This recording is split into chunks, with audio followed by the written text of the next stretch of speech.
இது வந்து அந்த ஏதோ ஒயிட் கலர் பூ வந்து சொன்னாங்க, அந்த இது ரொம்ப பஸ் மாதிரி வந்துச்சு. சைடில் ஃபுல்லாக செடி வந்துச்சு. இது இந்த ஹைபிஸ், அது குட்டியாக இந்த ஹைபிஸ்கஸ் வந்துச்சு. இதான் எனக்கு பிடிச்ச செடி. ப்ளஸ் பாருங்க, அந்த ஹைபிஸ்கஸ் பூ வேற இருக்குது, ரொம்ப அழகா இருக்குல்ல. அது பார்த்ததுக்கு போல. இல்லைன்னா இந்த ரோஸ் இருக்கு சொன்னால முட்டை இருக்கு, பிச்சு போட்டு ஏதோ பள்ளி மாதிரி ஏதோ. இது வந்து அந்த செடி என்னது இட்லி பூ சொல்லுவாங்கல்ல, குண்டு மல்லி, அது வந்து கொஞ்சம் ஏதோ ஆயிடுச்சு.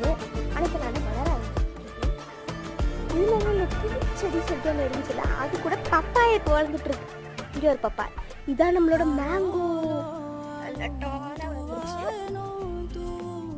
ஏதோ ஒரு ஒயிட் கலர் பூ. இது வந்து ஒரு செரி, இது வந்து மொட்டு வந்திருக்கு.